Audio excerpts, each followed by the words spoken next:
Quand doit-on retourner signer chez le notaire? Ben laisse-moi t'expliquer. Premièrement, les notaires, c'est pas des mauvaises personnes, mais ils facturent évidemment pour leurs services. Puis fie-toi sur moi qu'ils travaillent leur argent. Ils ont beaucoup de responsabilités. Ils font plusieurs vérifications derrière les rideaux que la plupart des gens ne voient pas. Fait qu'on peut pas apprécier ce qu'on sait pas. Donc pour cette raison, prenons un moment de silence pour nos notaires au Québec qui travaillent si fort.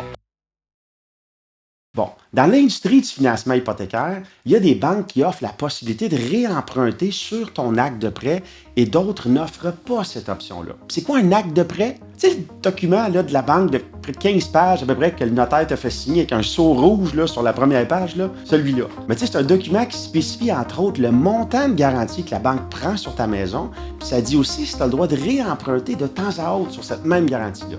Je m'explique. Si sur l'acte de prêt, la garantie que ta banque a pris initialement était, mettons, 350 000 et tu dois seulement 250 000 à ta banque.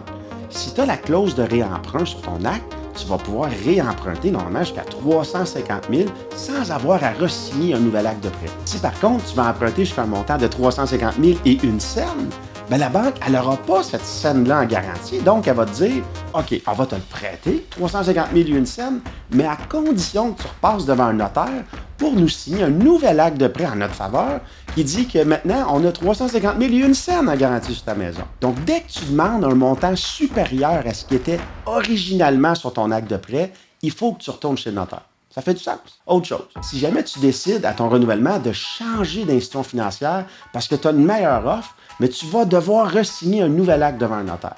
Parce que la nouvelle banque qui te prête de l'argent veut la garantie à 100% sur ta maison, puis elle veut pas que l'ancienne banque elle ait encore une garantie sur ta maison. Donc, tu vas devoir signer un nouvel acte pour la nouvelle banque, puis tu vas signer une quittance de l'ancien acte de prêt. Et juste de même, là, moi, je connais des banques qui vont toutes payer ça, ces frais-là, si tu fais affaire avec moi pour ton hypothèque. T'en pognes-tu? C'est tout pour moi aujourd'hui. Bye!